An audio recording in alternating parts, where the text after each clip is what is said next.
Airport से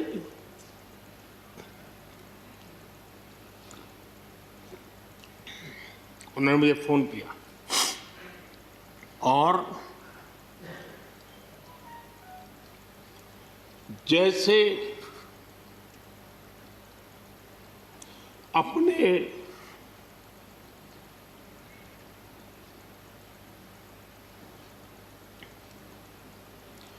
परिवार के सदस्य की चिंता करें,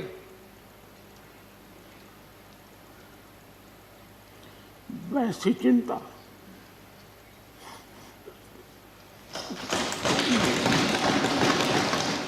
आदरणीय सभापति जी, आज इस सदन की शोभा बढ़ाने वाले, सदन में जीवंतता लाने वाले और सदन के माध्यम से जनसेवा में रत ऐसे 4 हमारे साथी, उनका कार्यकाल पूर्ण होने के कारण नए कार्य की ओर कदम रख रहे हैं। श्रीमान गुलाम नबी आज़ाद जी, श्रीमान शमशेर सिंह जी, मीर मोहम्मद फैयाज जी, नाजिर अहमद जी, मैं आप चारों महानुभावों को इस सदन की शोभा बढ़ाने के लिए, आपके अनुभव का, आपके ज्ञान का सदन को और देश को लाभ देने के लिए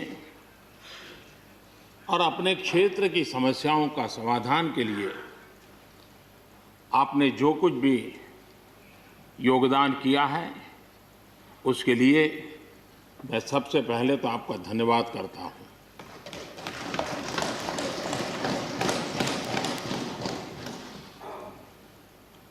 मीर मोहम्मद जी और नाजिर अहमद जी, ये दोनों ऐसे साथी, सदन में शायद उनकी तरफ बहुत कम लोगों का ध्यान गया होगा, लेकिन कोई भी सत्र ऐसा नहीं होगा कि जिनके साथ मुझे मेरी चैम्बर में बैठ कर के अलग अलग विषयों पर सुनने का, समझने का मौका न मिला। इवन कश्मीर की भी बारीकियां जब उनके साथ बैठता था, कभी कभी तो वो परिवार के साथ भी आते थे, इतने अनेक पहलू मेरे सामने रखते थे, वो मेरे लिए भी बड़ा एनलाइटनिंग रहता था। तो मैं हमारे इन दोनों साथियों का, जो मेरे साथ व्यक्तिगत रूप से नाता रहा और जो जानकारियां मुझे वो मिलती थी, मैं उसके लिए उनका हृदय से आभार भी व्यक्त करता हूं। और मुझे विश्वास है कि उनका कमिटमेंट और उनकी क्षमता, ये दोनों देश के लिए और विशेष करके जम्मू कश्मीर के लिए काम आएगी। देश की एकता, देश के सुख शांति वैभव को बढ़ाने में काम आएगी, जब मुझे पूरा विश्वास है। हमारे एक साथी शमशेर सिंह जी, अब तो याद भी नहीं रहा कितने सालों से मैं उनके साथ काम करता रहा हूं, क्योंकि मैं संगठन की दुनिया में का इंसान रहा, इसी क्षेत्र में मैं काम करता था। कई वर्षों तक जम्मू कश्मीर में भी काम करने का मौका मिला। तो मेरे साथी कार्यकर्ता के रूप में कभी एक स्कूटर पर ट्रैवल करने का मौका मिलता था। बहुत छोटी आयु में जो इमरजेंसी में जेल में गए, उसमें शमशेर सिंह जी थे। और इस सदन में शमशेर सिंह जी की उपस्थिति 96% है। ये अपने आप में, यानी जो दायित्व जनता ने उनको दिया, उसको बिल्कुल 100% निभाने का प्रयास। मृदुभाषी हैं, सरल है, और मुझे विश्वास है कि जम्मू कश्मीर से रिटायर्ड होने वाले 4 आदरणीय सदस्यों के लिए उनके जीवन का यह कार्यकाल सबसे उत्तम कार्यकाल है, क्योंकि इतिहास ने एक नई करवट बदली है और जिसके वो साक्षी बने हैं, सहयात्री बने हैं, ये उनके जीवन की बहुत बड़ी घटना है। श्रीमान गुलाम नबी जी, मुझे चिंता इस बात की है कि गुलाम नबी जी के बाद इस पद को जो संभालेंगे उनको गुलाम नबी जी से मैच करने में बहुत दिक्कत पड़ेगी।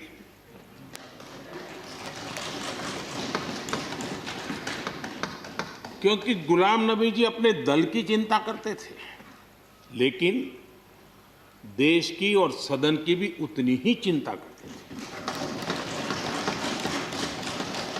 ये छोटी बात नहीं है जी, ये बहुत बड़ी बात है जी। वरना अपोजिशन के लीडर के रूप में अपना दबदबा पैदा करना, ये सब मोह किसी को भी हो सकता है, लेकिन उन्होंने सदन से, मैं शरद पवार जी को भी इसी कैटेगरी में रखता हूं, वे सदन की और देश की चिंता को प्रायोरिटी देने वाले नेताओं में से रहे। गुलाम नबी जी ने बखूबी इस काम को निभाया है। मुझे याद है इस कोरोना काल में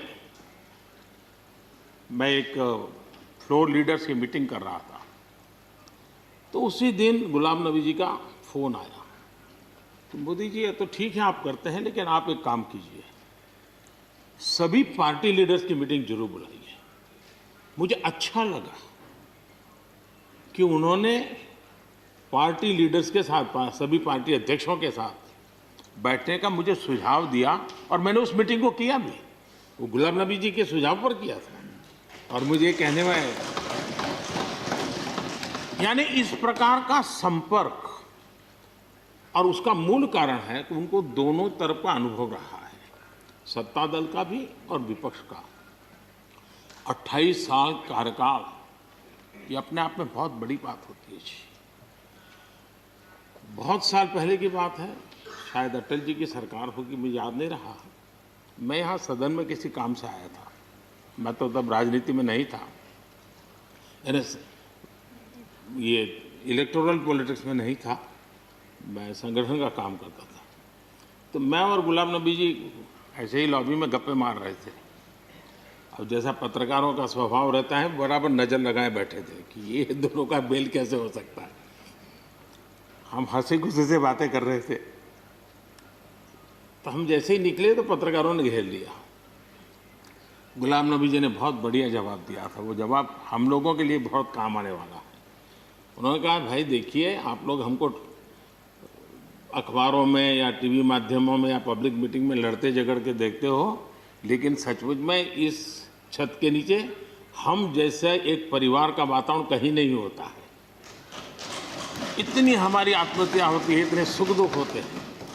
ये जो स्पिरिट है, वो स्पिरिट अपने आप में बहुत बड़ी बात होती है। गुलाम नबी जी का एक शौक शायद बहुत कम लोगों को पता होगा, और कभी उनके साथ बैठोगे तो बताएंगे। हम सरकारी बंगलों में रहते हैं, तो बंगले की दीवारें, अपना सोफा सेट, उसी के आसपास हमारा दिमाग रहता है। लेकिन गुलाम नबी जी ने उस बंगले में जो बगीचा बनाया है, यानी एक प्रकार से कश्मीर की घाटी की याद दिला दे, ऐसा बगीचा बनाया है। और इसका उनको गर्व भी है, वो समय देते हैं, नई नई चीज़ें जोड़ते हैं, और हर बार जब कंपटीशन होती है तो उनका बंगलो नंबर 1 ले आता है। यानी अपने सरकारी जगह को भी कितने प्यार से संभालना, यानी बिल्कुल मन से उन्होंने इसको संभाला है। जब आप मुख्यमंत्री थे, मैं भी एक राज्य का मुख्यमंत्री के नाते काम करता था, हमारी बहुत गहरी निकटता रही उस कार्यकाल में। शायद ही कोई ऐसी घटना मिल सकती है कि जबकि हम दोनों के बीच में कोई संपर्क सेतु न रहा। एक बार गुजरात के यात्री, क्योंकि जम्मू कश्मीर में जाने वाले टूरिस्ट में गुजरात बहुत बड़ा नंबर रहता है, और टेररिस्टों ने पर हमला कर दिया, करीब 8 लोग शायद मारे गए। सबसे पहले गुलाम नबी जी का मुझे फोन आया।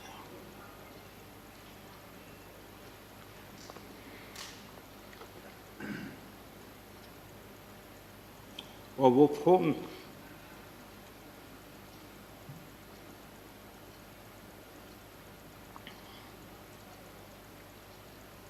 सिर्फ सूचना देने का नहीं था,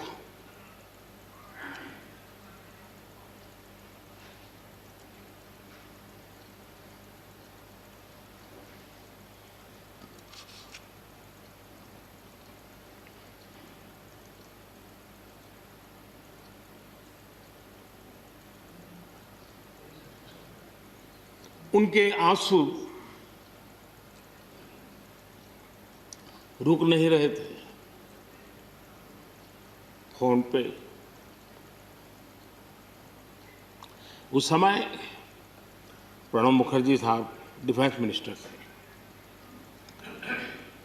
मैंने उनको फ़ोन किया, मैंने कहा साहब अगर फोर्स का हवाई जहाज़ मिल जाए डेड बॉडी को लाने के लिए। रात देर हो गई थी।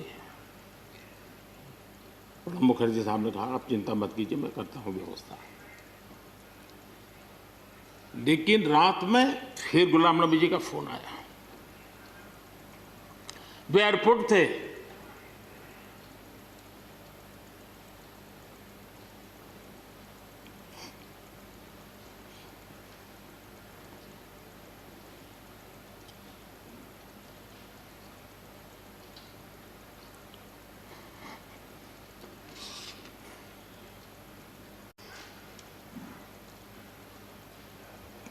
एयरपोर्ट से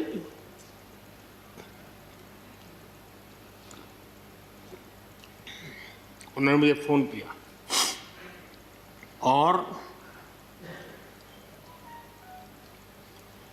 जैसे अपने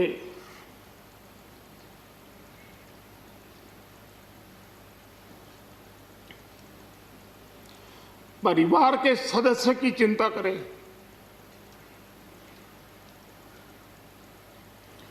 वैसी चिंता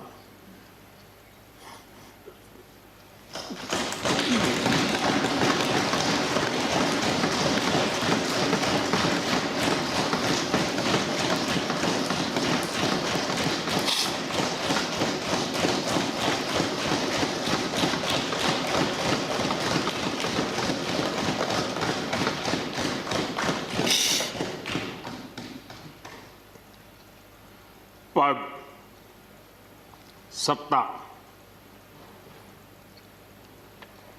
जीवन में आती रहती है, लेकिन उसे कैसे पचाना,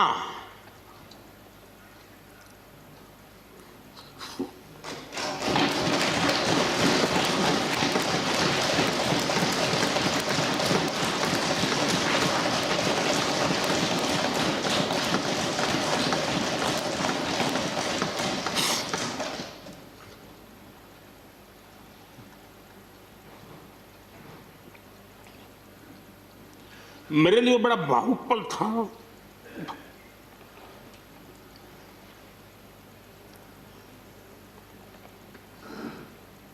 दूसरे दिन सुबह फोन आया कि मोदी जी सब लोग पहुंच गए।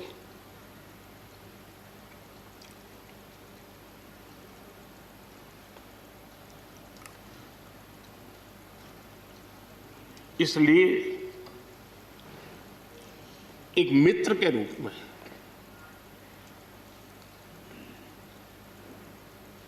गुलाम नबी जी को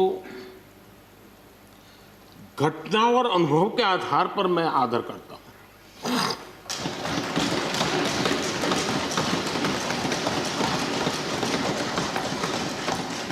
और मुझे पूरा विश्वास है कि उनकी सौम्यता, उनकी नम्रता, इस देश के लिए कुछ कर गुजरने की उनकी कामना, वो कभी उनको चैन से बैठने नहीं देगी। और मुझे विश्वास है कि जो भी दायित्व जहां भी वो संभालेंगे, वे जरूर वैल्यू एडिशन करेंगे, कंट्रीब्यूशन करेंगे और देश उनसे लाभान्वित होगा। ये सब मेरा पक्का विश्वास है। मैं फिर एक बार उनकी सेवाओं के लिए आदरपूर्वक धन्यवाद करता हूं और व्यक्तिगत रूप से भी मेरा उनसे आग्रह रहेगा कि मन से मत मानो कि अब आप इस सदन में नहीं हो। आप के लिए मेरे द्वार हमेशा खुले, इन 4 माननीय सदस्यों के लिए खुले हैं। आपके विचार, आपके सुझाव, क्योंकि देश में सब बहुत ज़रूरी होता है। ये अनुभव बहुत काम आता है, मुझे मिलता रहेगा, ये अपेक्षा मैं रखता ही रहूँगा। आपको मैं निवृत्त होने नहीं दूंगा। फिर एक बार बहुत शुभकामनाएं, धन्यवाद। सब्सक्राइब करें हमारे YouTube चैनल को और बेल आइकन को दबाएं ताकि हर वीडियो सबसे पहले देख पाएं। आप हमें Facebook और Twitter पर भी फॉलो कर सकते हैं। वीडियो देखने के लिए धन्यवाद।